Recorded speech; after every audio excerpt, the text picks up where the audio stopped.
Have you ever walked away from a conversation feeling drained? Like somehow you agreed to something you didn't really want to do?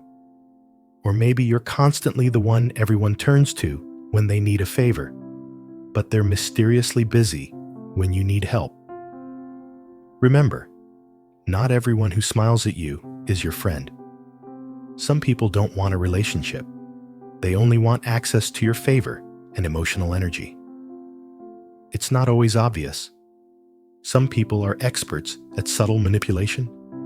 They don't demand, they hint, they don't ask, they expect. And if you're not careful, you'll keep giving, emotionally, financially, and mentally, while getting little to nothing in return. Today, we're diving into 5 subtle ways people might be using you, and more importantly, how to spot these patterns and protect yourself. Trust me, by the end of this video, you'll have a whole new radar for manipulation tactics that you probably didn't even realize were happening. Welcome to your channel, Ascend, where we explore personal growth and help our members build mental clarity and strength. Before we jump in, I want to be clear. This isn't about becoming paranoid or suspicious of everyone around you. It's about developing healthy awareness so you can build stronger, more authentic relationships. So grab a cup of coffee, get comfortable, and let's talk about these 5 sneaky tactics that people use to take advantage of others. 1. The Guilt Trip Express. All right, let's start with number 1, the guilt trip. Now, we all know what obvious guilt tripping looks like, but the subtle version? It's like emotional quicksand. Here's how it works. Instead of directly asking for what they want, they'll make you feel responsible for their emotions or situation. They might say things like, "I guess I'll just handle this myself." Again, "I understand if you're too busy for me," or "I thought you cared about me." Stop falling for these manipulative phrases. The key here is that they're not actually asking you to do anything.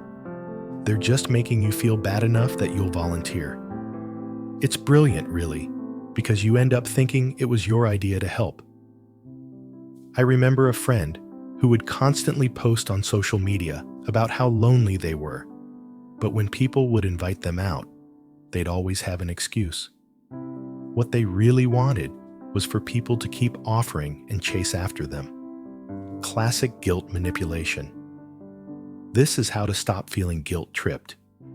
The next time someone tries to make you feel guilty, pause and ask yourself, am I actually responsible for this person's feelings or situation? Usually, the answer is no. You can respond with empathy without taking responsibility. Say something like, "That sounds really tough. What are you planning to do about it?" The goal is to push back their manipulation on them. 2. The fake emergency specialist. Number 2 is what I call the fake emergency specialist. These are people who always seem to have a crisis that only you can solve. And somehow, these emergencies always happen at the most inconvenient times. Now, I'm not talking about genuine emergencies. Those happen to everyone. But I'm talking about the person who creates drama and urgency where none exists. They might say things like, "I need this done by tomorrow," when they've known about it for weeks. Or, "You're the only one who can help me with this." The manipulation here is twofold. They're making you feel special and needed, while also creating artificial pressure so you won't think critically about whether this is actually urgent. How to stop it? Before jumping into rescue mode, ask clarifying questions. When did you first know about this deadline? What have you already tried? What happens if this waits until tomorrow? Often, you'll discover that the emergency isn't so urgent after all. 3. The information vampire. Here's one that's particularly sneaky. the information vampire. These people are masters at getting you to share personal information, but they never reciprocate. They'll ask probing questions about your life, your relationships, your struggles. But when you try to learn about them, they deflect or give surface-level answers. This creates an unbalanced relationship where they have all the power. They know your weaknesses, your insecurities, your triggers, and they can use this information to manipulate you later.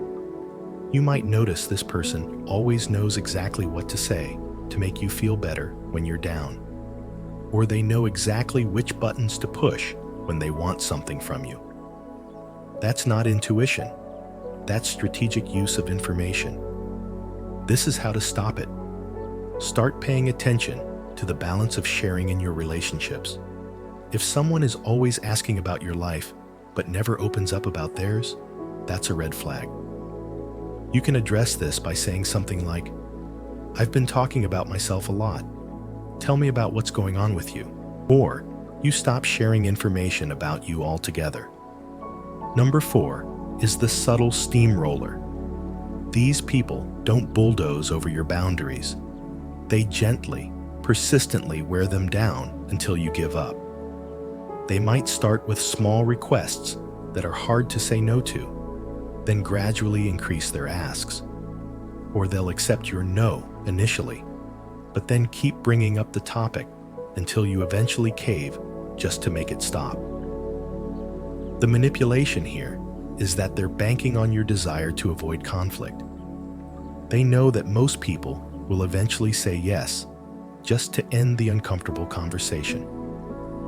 A classic example is someone who keeps asking to borrow money even after you've said no. They'll wait a few days, then approach you again with a slightly different angle. "I know you said no before, but what if I paid you back next week instead of next month?" How to stop it? Your no is a complete sentence. You don't owe anyone an explanation for your boundaries. If someone keeps pushing after you've said no, you can say, "I've already given you my answer. Asking again won't change it." 5.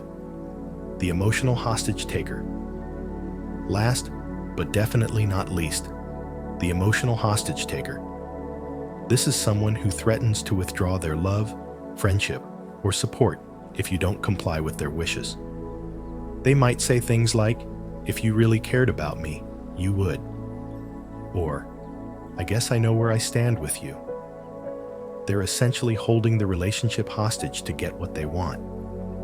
This is particularly effective because it triggers our fear of abandonment. We're social creatures, and the threat of losing a relationship feels genuinely scary. So we comply, even when we don't want to. How to stop it? Remember that healthy relationships don't operate on threats. If someone is threatening to end your relationship over a single boundary or disagreement, that tells you something important about how they view the relationship. You can respond by saying, "I care about our relationship, which is exactly why I need to be honest about my limits." So, there you have it. 5 subtle ways people might be using you. The guilt trip, the fake emergency, the information vampire, the subtle steamroller, and the emotional hostage taker. Here's the thing. Recognizing these patterns isn't about becoming cynical or cutting people off. It's about developing the awareness to build healthier relationships.